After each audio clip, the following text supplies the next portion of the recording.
Guys, JEE mains का result आ चुका है। होपफुली तुम लोगों ने देख लिया होगा। मैंने भी देख लिया है एंड मेरा तो बहुत ही बेकार आया है। तुम लोग भी बताना कमेंट्स में कि तुम्हारा कैसा है। तो मतलब बहुत ही बेकार फील हो रहा है एट दिस मोमेंट तो, एंड होना भी चाहिए।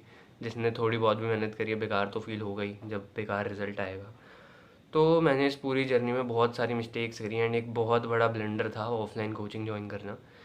तो मैंने ज्वाइन करा था पीडब्ल्यू का ऑफलाइन, जो कि सबसे बड़ी गलती मैं कहूँगा, क्योंकि वो इतना टायरिंग हो जाता था ना। लाइक पढ़ाई हो ही नहीं पाती थी उसमें बिल्कुल भी।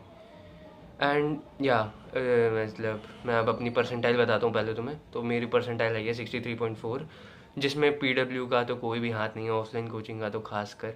मैंने खुद ही पढ़ के जितना भी करा है। एंड आंसर की एंड रिस्पॉन्स शीट मैंने मैच नहीं करी थी, क्योंकि बहुत ज़्यादा कन्फ्यूजन हो रही थी मुझे। मैंने वो खोली एंड मैं मैच कर रहा था, बट बहुत ज़्यादा कंफ्यूज हो रहा था उसमें, तो मैंने छोड़ ही दिया। एंड फिर वही मेरे को जब दिखा कि बहुत सारे नेगेटिव में भी जा रहे हैं, तो मैंने वो छोड़ ही दिया। तो यार अब एट दिस मोमेंट मतलब बहुत ज़्यादा सबको ही बेकार फील हो रहा है, जिनको भी बेकार रिजल्ट आया है। जिन्होंने भी थोड़ी भी मेहनत की होगी ना, उनको बुरा फील होगा। एंड मैं तुम्हें अपना रिज़ल्ट का स्क्रीनशॉट दिखा दूंगा कि मेरे इतने आए हैं, क्योंकि एट दिस मोमेंट या तो लोग झूठ बोलते हैं या तो सिर्फ वही दिखाते हैं अपना रिज़ल्ट जिनका ज़्यादा अच्छा आया होता है। बट मैं तुम्हें दिखाऊंगा कि मेरे कितने आए हैं। एंड यार एट दिस मोमेंट हम जैसे बच्चों को ना क्या करना है कि भाई डीमोटिवेट नहीं होना है, डिसहार्टन नहीं होना है। क्योंकि भाई रिज़ल्ट ऐसे टाइम पे आया है, मतलब इतना डिले कर दिया एनटीए ने, कि भाई बहुत सारे बच्चे डिसहार्टन हो जाएंगे एंड बोर्ड्स की तैयारी मतलब इफ़ेक्ट होगी।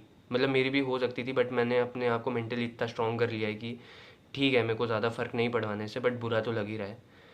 बट ठीक है, कोई दिक्कत नहीं है। अभी अप्रैल अटेम्प्ट है, बहुत सारे एग्ज़ाम्स हैं। एंड मोटिवेटेड मीनिंग कंसिस्टेंट रहना है। मैं तुम्हें अपनी गलतियाँ बताता हूँ कि मैंने क्या क्या गलती करी। एक तो वही ऑफलाइन कोचिंग, उसके बाद मतलब रेगुलर रिवीजन नहीं करी, एंड टेस्ट दिए भी तो बहुत ही बेकार तरीके से। एंड मतलब बहुत डिफरेंट डिफरेंट सोर्सेज से पढ़ा, एक पर स्टिक नहीं करा। जैसे मतलब मैंने पीडब्ल्यू ऑनलाइन भी करा यूट्यूब से, नॉट बैच बट यूट्यूब से। एंड बहुत मल्टीपल चीज़ें थी। लाइक मैंने वेदांतु की सीरीज़ भी फॉलो करी थी। बहुत मल्टीपल जगह से पढ़ा मैं, बट रिज़ल्ट नहीं आया अच्छा। एंड एक्सपेक्टेशन थोड़ी थी, मतलब नहीं थी। मतलब मैं कुछ कह नहीं सकता, क्योंकि मैंने ना ही घर आके कुछ ऐसा चेक करा था, ना ही आंसर की चेक करी थी। तो एज सच कुछ कह नहीं सकता मैं कि भाई मेरी क्या एक्सपेक्टेशन थी। बट भाई एक्सपेक्ट तो सभी अच्छा करते हैं ना, तो मैं भी अच्छा ही कर रहा था।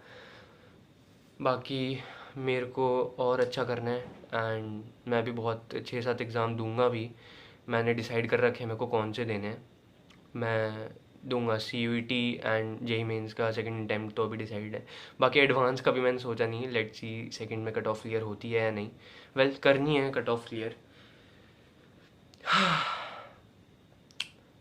सही में भी बहुत अजीब फील हो रहा है कि मतलब यहाँ बेकार रिजल्ट आया है।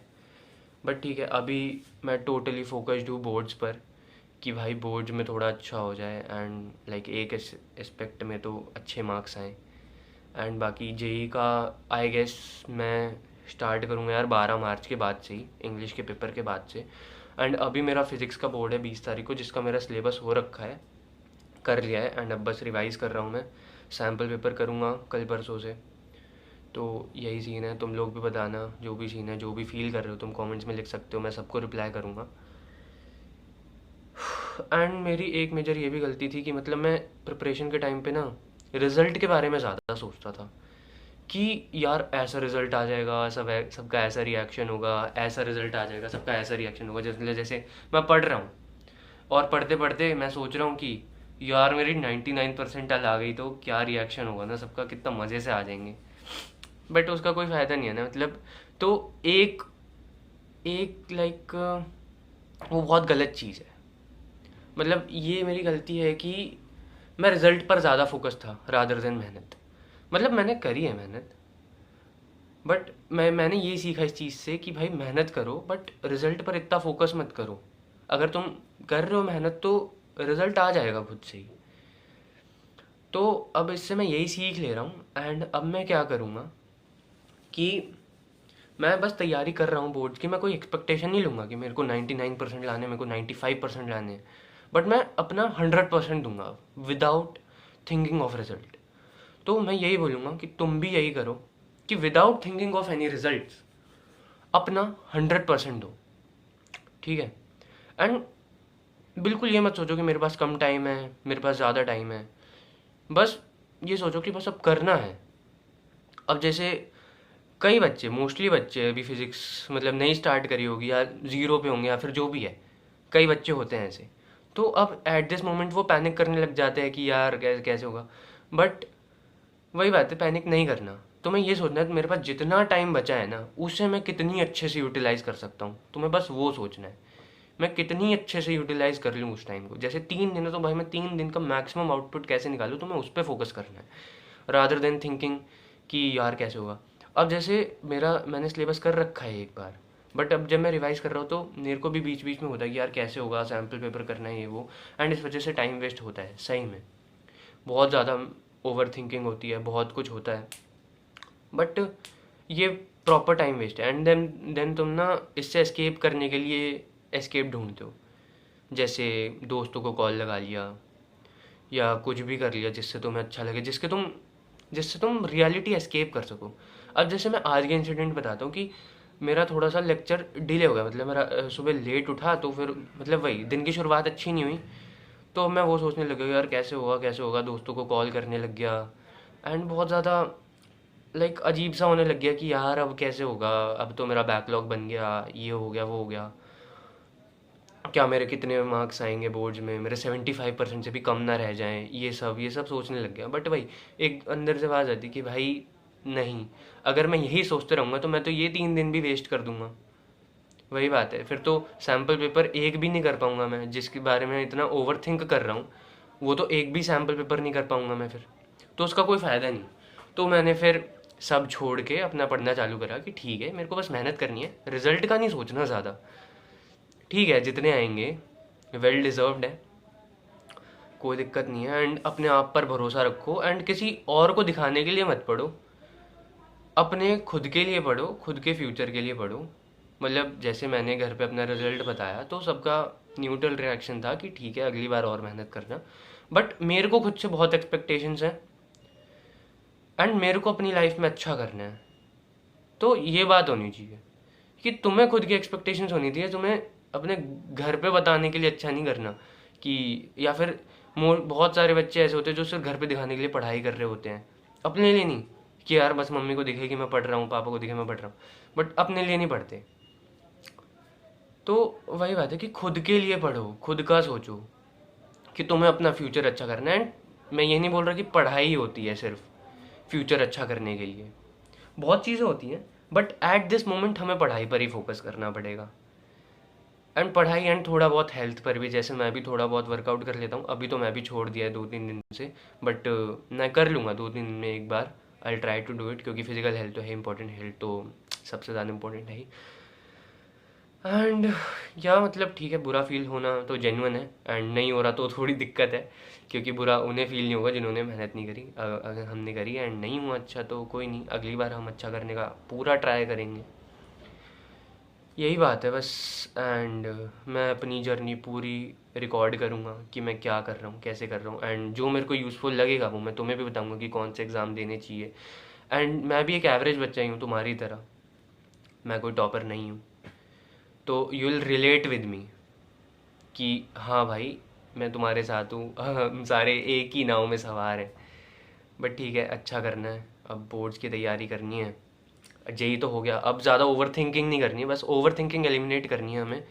एंड जितना टाइम है उसे अच्छे से यूटिलाइज करना है, क्योंकि तुम कितना ही गिल्ट ले लो तुम्हारा पास्ट चेंज नहीं होगा, और तुम कितनी ही एंग्जाइटी है तुम्हारे दिमाग में उससे तुम्हारा फ्यूचर चेंज नहीं होगा।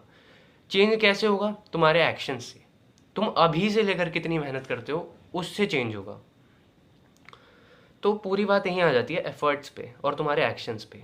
Over thinking, guilt, anxiety okay natural है, बट इससे जल्द से जल्द एलिमिनेट करना होगा, क्योंकि अब मोस्टली बच्चे जिनका भी बेकार रिजल्ट आया होगा वो इसी में होंगे कि यार बेकार रिजल्ट आ गया। एंड आई गेट इट, कई के पेरेंट्स बहुत ज़्यादा प्रेशराइज करते हैं उन्हें, लाइक पेरेंट्स सपोर्टिव नहीं होते, आई गेट इट।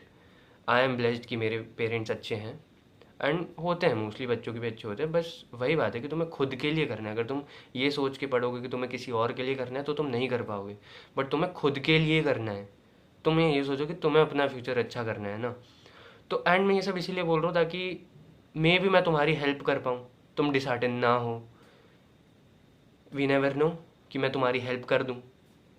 एंड मैं ये सब इसलिए बता पा रहा हूँ क्योंकि ये सब मैं एक्सपीरियंस कर चुका हूँ। मैं एक्सपीरियंस कर चुका हूँ ये सब, मैं मतलब हर दिन करता हूँ, and I fight with this every day. Over thinking, guilt, anxiety, so I try to overcome it every day. And जैसे अब मैं कम कर भी पा रहा हूँ इस चीज़ को, सारी ओवर थिंकिंग, गिल्ट, एंगजाइटी जो भी होती है। अब मैं मेडिटेशन करने का ट्राई करता हूँ, एंड यूट्यूब पर थोड़े पीसफुल म्यूज़िक सुनता हूँ, जिससे ये सब होता है। कई हद तक हेल्प होता है, जैसे ग्रीन तारा मंत्र सुन लिया। एंड इन सब से बहुत इफेक्ट पड़ता है। एंड तुम अपना 100% तभी दे पाओगे जब तुम फ्यूचर और पास्ट की ज़्यादा ओवर थिंकिंग ना करो। मतलब अगर तुम पास्ट फ्यूचर इन सब में फंसे रह जाओगे तो तुम प्रेजेंट नहीं जी पाओगे अपना अच्छे से। एंड इसी वजह से हम अपना पोटेंशियल भी यूज़ नहीं कर पाए। जैसे मैं अपना पोटेंशियल नहीं यूज़ कर पा रहा पूरा, क्योंकि मेरे को भी होती है ओवर थिंकिंग, बट क्या मैं उसे कम करने के लिए कुछ ट्राई कर रहा हूँ? हाँ, मैं कर रहा हूँ। मैं कोशिश करता हूँ कि मैं कितना ही कम सोच पाऊँ पास्ट। अब जैसे मेरे को बुरा लग रहा है मेरे रिजल्ट के लिए, बट मैं ओवरकम कर रहा हूँ इस चीज़ से कि अब मेरे को अप्रैल अटेम्प्ट में इससे अच्छा करना है कि भाई मैं तब खुश हो पाऊँ। मेरे को बोर्ड्स में अच्छा करना है कि मैं उसमें अच्छा, मतलब मैं उसमें खुश हो पाऊँ, मैं अच्छा करूँ आगे भी। बाकी तो करना है भाई, मेहनत करनी है, स्मार्ट वर्क करना है, एंड अपनी हेल्थ भी मैनेज करनी है, वर्कआउट करना है। तो बस यही है। एंड एट द एंड मैं यही बोलूँगा कि यार मेरी तो 69 बोल रहा हूँ, 63.4 परसेंटाइल आई है। तुम लोग भी अपने कमेंट्स में प्लीज़ बताना, एंड जो भी तुम फील कर रहे हो तुम कमेंट्स में लिखना। मैं देखना चाहता हूँ कि लाइक क्या क्या चाह रहे हैं बच्चे, एंड क्या फील कर रहे हैं। लाइक मेरे को भी चाहिए यार कोई बात करने के लिए, तो तुम मुझसे कमेंट्स में बात करना कि तुम कैसा फील कर रहे हो। एंड हम एक साथ ही हैं, हम सबके बेकार मार्क्स आए हैं, एंड अगर किसी के अच्छा है तो अच्छी बात है यार, गुड लक आगे के लिए। यही कहना चाहूँगा कि भाई बस अब एफर्ट्स में कमी मत करना, जितना टाइम है तुम्हारा उतना यूटिलाइज़ करो। एंड बाकी सब्सक्राइब मी, मैं तुम्हें हर एक टिप एंड ट्रिक दूंगा, क्योंकि मैं भी तुम्हारे साथ ही हूँ, एंड मैं भी एक एवरेज बच्चा ही हूँ। तो मैं तुम्हें बता सकता हूँ कि क्या फ़ील होता है, एंड आई गेस बहुत बच्चे इस बात से रिलेट करेंगे। सो यस, तुम मुझे फॉलो करो, एंड या हम एक साथ तैयारी करेंगे। मैं तुम्हें टिप्स दे सकता हूँ जो भी मुझे सही लगेगा, ठीक है। मैं कोई नहीं हूँ टिप्स देने वाला, नहीं है मेरे भी अच्छे marks, but it is about experience and what you feel. तो subscribe and press the bell icon, and let's elevate together. Thank you for watching.